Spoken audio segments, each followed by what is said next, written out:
Good morning, family. Check, check. Good morning, family. Good morning. It is buzzing. It is buzzing in here.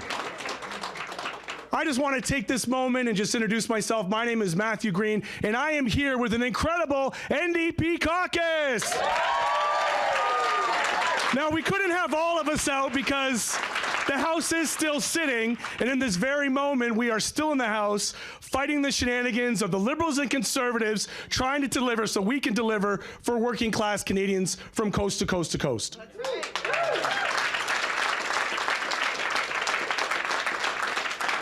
And for those of you in the room who might be unfamiliar with the buzz and the energy in here today, that is because we have hundreds of New Democrats, hundreds of staffers from coast to coast to coast have descended upon Capitol this week to train, to prepare, to get ready, to re-energize, to plan and plot and get ready for these days and weeks and months ahead.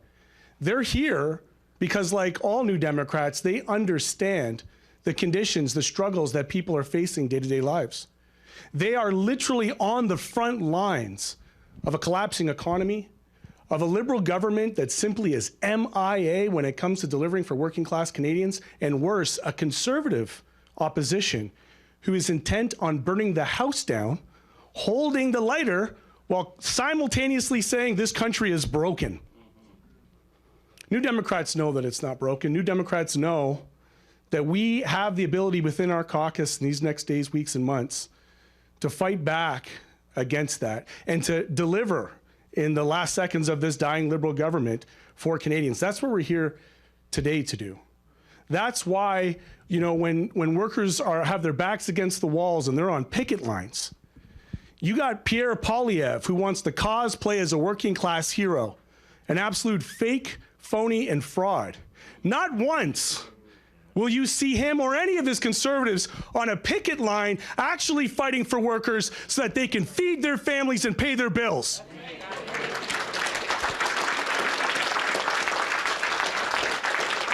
And they might try to distract us and pit us against each other with the class wars. They might try to pretend like they have all the answers, and while, you know, they're in the House with their shenanigans. We got Pierre Poilievre, who since he was 26 years old has had a gold-plated pension, has had dental care, has had benefits, and yet year after year votes against those very same things for everyday Canadians. It is shameful and it is disgusting. And it is a value of the New Democratic Party that we want for others what we ourselves have, that when we have dental care, we want everybody to have dental care. When we have pharmacare, we want everybody to have pharmacare.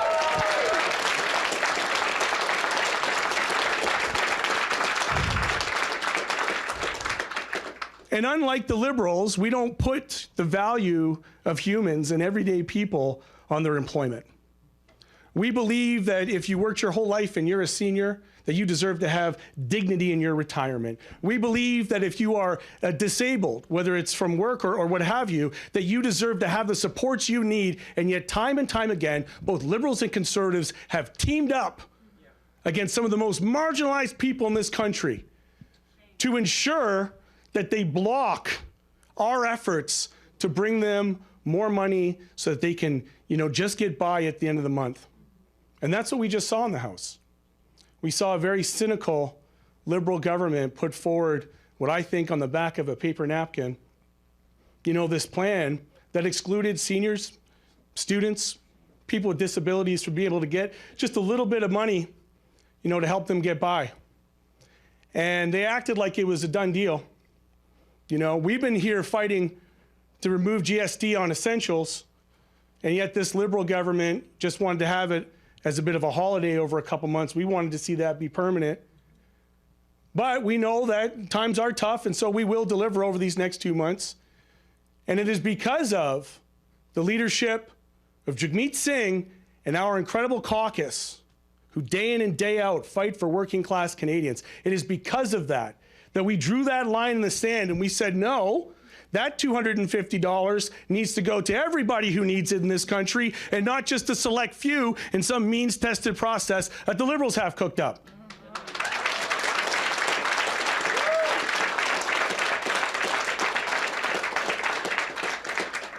And how cynical do you have to be, like Pierre Poilievre, who literally had it in their platform that they would deliver a tax holiday on GST. They didn't mean it. They don't mean it, and they do not care about working class Canadians, because if they did, for a moment, if they did, they would just put that partisanship aside and deliver for Canadians when they need it.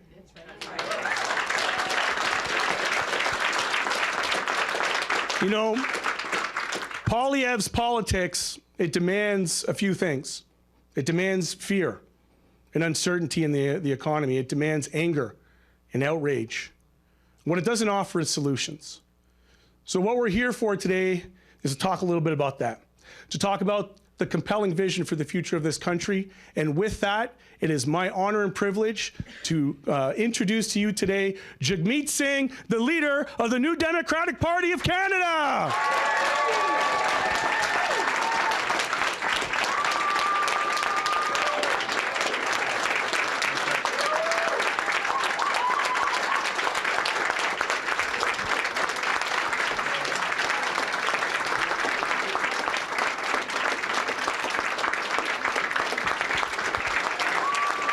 NDP, NDP, NDP, NDP, NDP, NDP, NDP, NDP, NDP, NDP, NDP, NDP, NDP.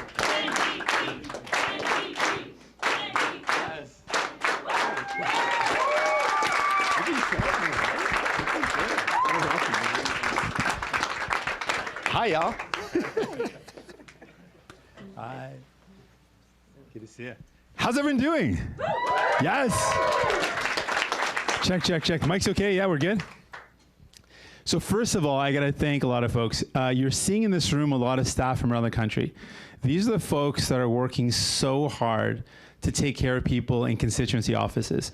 They work so hard, they might regret this, because they work so hard that people in neighboring ridings that have a Conservative or a Liberal MP will say, listen, I'm sorry, I'm from a neighboring riding, but I'm not getting anywhere with my own MP. So I've come to your constituency office.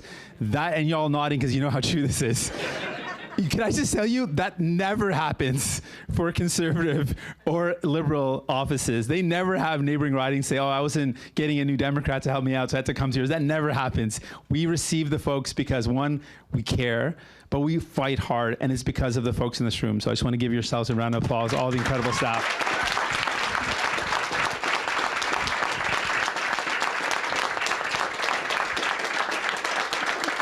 And then not just the incredible constituency staff, but we've got staff here in Ottawa, in the leader's office, in our MP's offices. You are so amazing. I just want to appreciate you. We do a lot of work. You could probably be working in other places, but I know you believe in the work that we do. You believe in the vision. You believe in what we're trying to achieve. And I just want to thank you.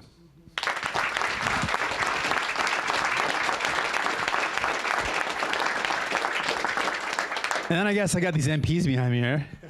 Honestly, these are some of the most important people in my life. They're so incredibly special. They care so deeply. And I know you know that the folks that you work with, they care deeply about the people they represent. They remind me, the ridings and the communities that they represent all the time. I'm so proud to be a leader of such a great team of folks. Thank you, and big round of applause for these great MPs.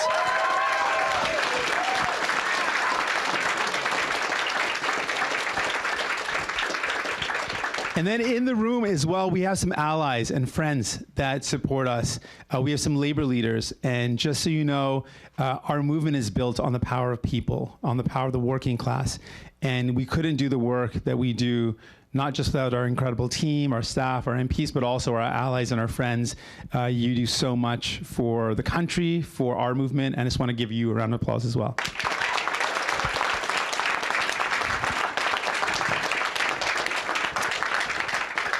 And so all of us together, we are working towards this dream. We believe, New Democrats believe fundamentally, that everyone should be able to get a good job, and that job should get you a home. One job should be able to get you a home that meets your needs. You should be able to have a fridge full of groceries, put food on the table for you or your family. You should have enough to be able to save up for maybe a trip with your family, your friends.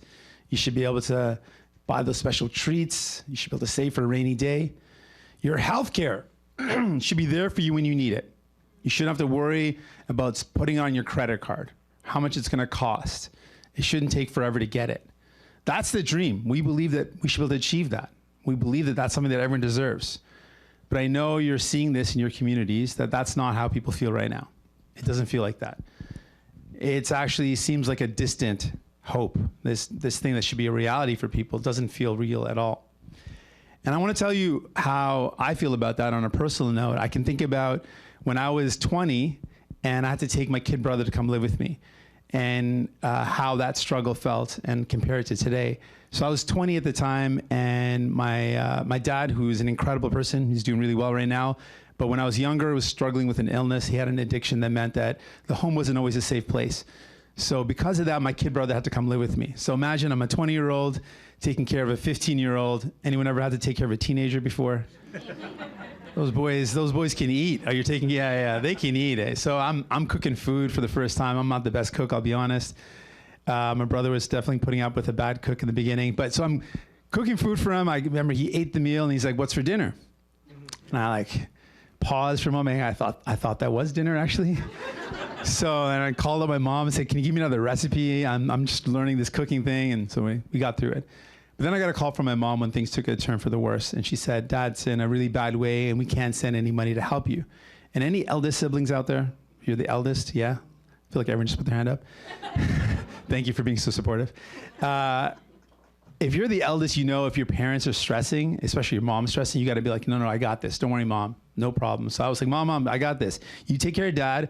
I'll take care of Groton. It'll be okay. So I got off the phone and then I panicked. I'm like, shoot, what am I going to do? I went out and got 3 different jobs, all minimum wage. I'm a 20-year-old student, right? So I got 3 minimum wage jobs. One of them was at Aldo's. I didn't make the cut for the store floor, the floor. I had to work in the back stocking the shoes. It's like a very small area. I would be covered in dust by the end of it. I'd peek my head out to the storeroom floor and they'd be like, "Go back in the back." I'm like, "All right." Now, little did they know, if they gave me a little bit more time, right, it would turn out that maybe I would be cool enough to be in the storefront, but I wasn't at the time. I also worked at some other store selling jeans, another clothing store. I patched together more than full-time hours, though, with these 3 different jobs. And even with more than full-time hours, me and my kid brother living together, I was always feeling like I was struggling. Like it was not easy. I could never just comfortably get by. And I could tell you, I couldn't do it. I couldn't have done it without the help of other friends and family that's chipped in and helped me and my brother out. And then the generosity of some strangers. So my brother's going to high school. His friends, I guess they talked to their parents. They figured out 2 boys living together. So the moms would send food home. And it was very cute of them to do this. One of the moms, though, was really ambitious and sent home pierogies. But not just any old. She sent buckets and buckets of pierogies. She was like, "These boys need food." I'm like, she was right, though. I don't know how she knew, but she was right. And so my freezer literally was filled to the brim with frozen pierogies. So I got real good at cooking pierogies. I got to admit, I have a soft spot for pierogies still. And so my brother then would ask, "What's for dinner?" And I'd be like, "Brother, we're eating pierogies." So I've never been able to thank that mom. I hope these stories, it'll get back to her and she'll know. I appreciate her.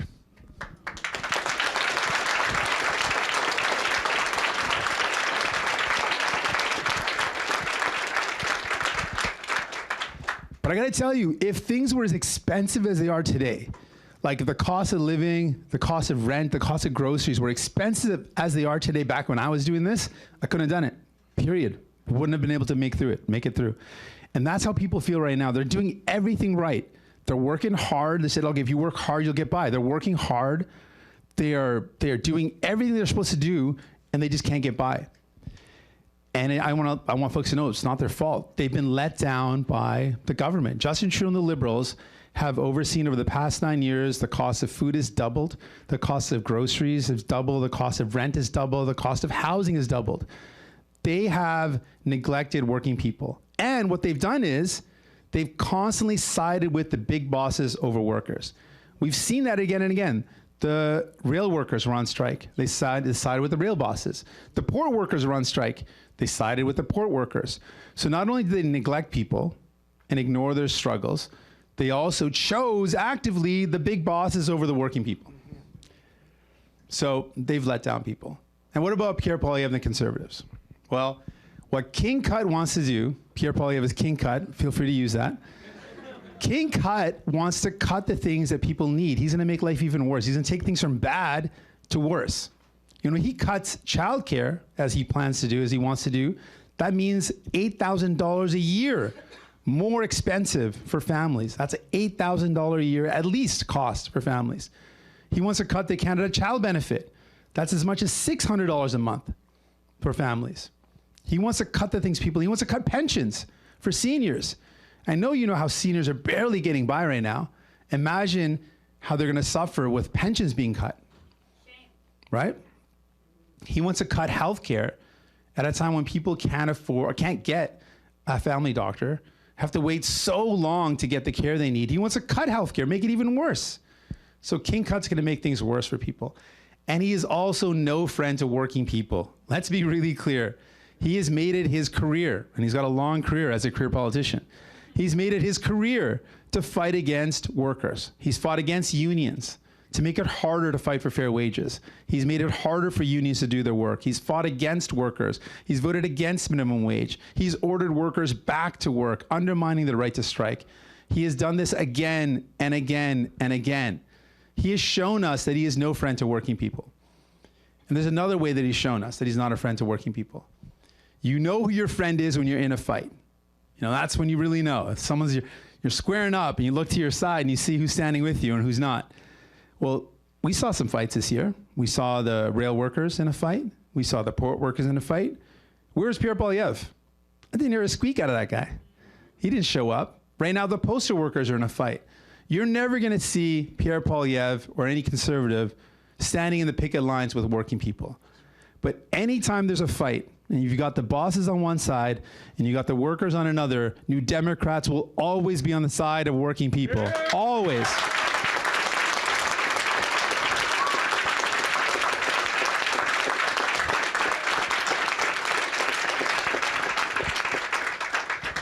Et où sont les blocs dans tout ça?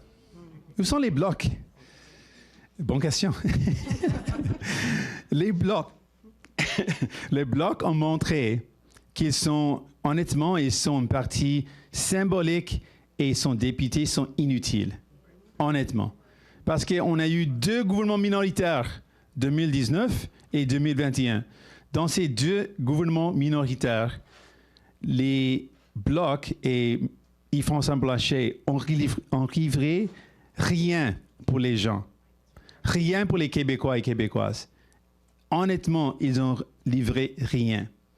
À quoi ça sert d'avoir un député si c'est seulement un député symbolique? Et ce qu'ils ont essayé de faire, c'est de nuire aux efforts d'aider les Québécois. Je parle des soins dentaires, par exemple. Les soins dentaires, c'est quelque chose qui aide les Québécois disproportionnellement. Il y a 1 million de Québécois qui se sont inscrits au programme de soins dentaires et les Blocs ont voté contre ça avec les conservateurs. Actuellement, ils ont appuyé les conservateurs à plusieurs reprises. Ils ont voté avec les conservateurs contre les contraceptifs gratuits. Ils ont voté contre les médicaments pour les diabètes gratuits aussi. Ils ont nuit aux efforts à aider les Québécois. Et ils sont honnêtement inutiles. Et effectivement, ils bloquent les efforts pour améliorer les choses. Je crois que les gens méritent mieux que ça. Ils méritent d'avoir un député qui va se battre pour améliorer leur vie. Et on peut dire qu'avec Alexandre Boulris, on a montré c'est quoi ça sert à avoir un député néo-démocrate parce que ça aide les Québécois. Ça améliore leur vie.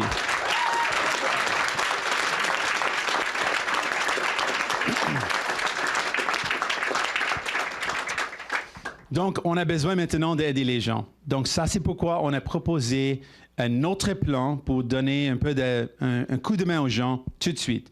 Notre plan, c'est toujours d'enlever la TPS permanent sur les factures mensuelles et sur les produits essentiels. Je parle de vos factures cellulaires, votre facture d'Internet, chauffage de maison, les besoins pour les enfants, les choux, les vêtements.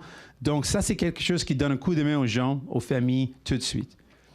Mais c'est intéressant que quand on parle d'une coupure d'impôts pour les classes ouvrières, pour les gens, qu'est-ce que Pierre Poilievre a fait? Qu'est-ce que Yves-François Blanchet a fait? Ils ont voté contre ces mesures. Donc, ils ont montré le vrai visage. Ils ne veulent pas mettre en place des coupures pour aider les familles ou les classes ouvrières. Quand Pierre Poilievre parle des coupures des impôts, il parle de ses amis milliardaires, les PDG, pas les gens, pas les classes ouvrières, pas les classes moyennes. And so people need some help right now. We know that people need help. And that's why we said we got to take the GST off of the essentials, your monthly bills and your essentials, and make it permanent. And that's what we would do. The Liberals caved to our pressure because we announced we would do this, and we've got a GST holiday. But as Matt pointed out, it's very interesting. The Conservatives talk a lot about tax cuts, and now we realize they don't mean tax cuts for the working class. Right.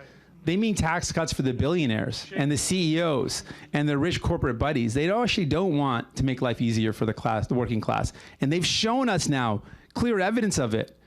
They don't actually want to help out families, and we got to make sure people know about that. And Yves-François Blanchet also, again, supported the Conservatives, which is another trend going on here. So we know we've got to give people a break. We also know we've got to help people when it comes to finding a home. This is an area where we're seeing so much pain. People can't find a place to call home. And it's not because the housing market is broken. It's actually working the way it was intended. The housing market was intended, designed by Liberals and Conservatives, to make rich investors rich and to make developers rich. It's working great for that. If you're a rich investor or you're a developer, you're making bank. In fact, the housing market's a great stock market. And companies talk about it in that way. The Canada market, the Canadian housing market is described by many corporate landlords as a very lucrative market to make lots of money. That's by design. That's designed by the Liberals and Conservatives. So we got to change that. What we want to do is we want to ban corporations from buying up the affordable homes that people should have. Right. We got to ban them.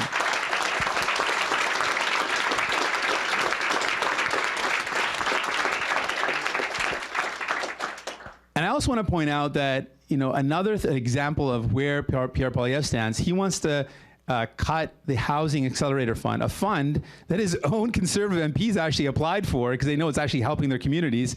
He wants to cut that. And now he has banned his Conservative MPs for advocating for their communities.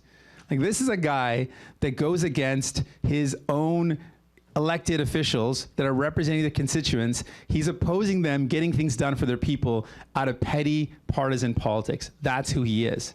That's who he is, right? When someone shows you who they are, you got to believe him.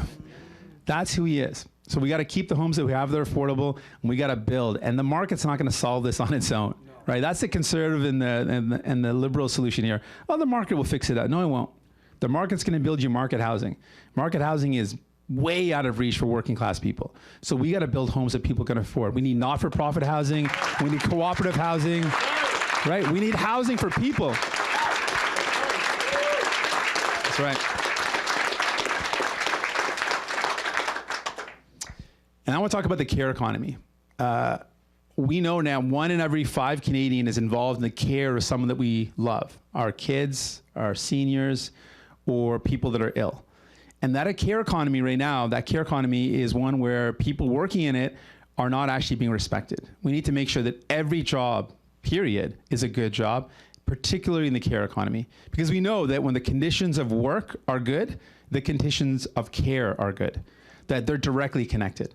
And so the better we improve the conditions of work, we're actually taking better care of our kids, our seniors, and those that are ill.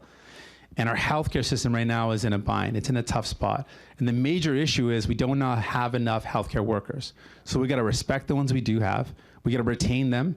We got to recruit more. And we got to train more domestically and ensure that we recognize those that have international training in our country. Let's get them recognized and ensure they can work in their fields.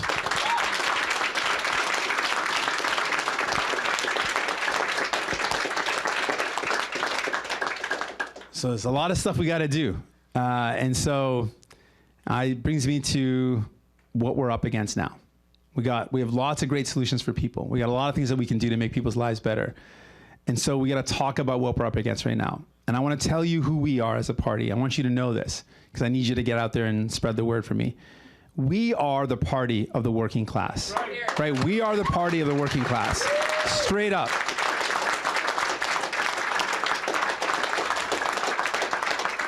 And people trust us, right? People know that we're not going to cut. We're going to invest responsibly. We're going to make sure we defend people. But that's not enough. We were founded as a party by unions, by the working class, to fundamentally change systems that don't work for people. Tommy Douglas saw a healthcare system that was designed to help out the super rich. At that time, if you were super rich, you got great care, no problem. But if you were working class, if you're middle class, if you didn't have money, you couldn't get care. And he said that that is wrong. As a principle, that is wrong. So he shifted and changed an entire healthcare system so that it didn't matter how much you earned. This is revolutionary at the time to say, you know, it doesn't matter what's in your pocket. If you're a Canadian, you deserve to go to a hospital. You deserve to get the care you need. You deserve to see a doctor. That's what we believe. That's right. Right?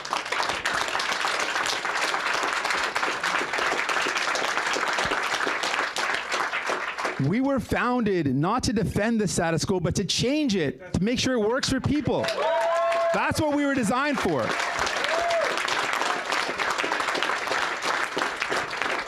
So right now, the status quo, the system around housing, the housing market, that does not work for working people. The tax system and the cost of living. In these three areas, the super rich are doing great. Like I said, the housing market works amazingly for rich investors. The tax system, if you're a billionaire, all sorts of loopholes. The cost of living, it's not impacting billionaires and CEOs. These three things need to fundamentally change. Well, you got to change everything. That's who we were designed for. That's what we were designed to do, to take on these systems and to fundamentally change them to improve the lives of working people. That's right. That's what we got to do.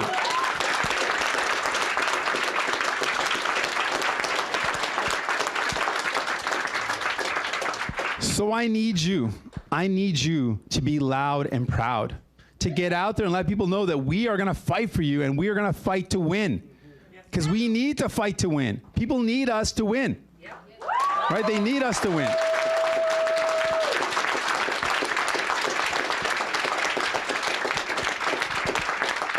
So I need you to believe. You know, we are going to be running a campaign, not one that's going to be careful and cautious to not offend anybody. We're running a gutsy campaign, an unapologetic campaign, one where we are planning to change everything so it works for the working class. Right? That's what we need to do.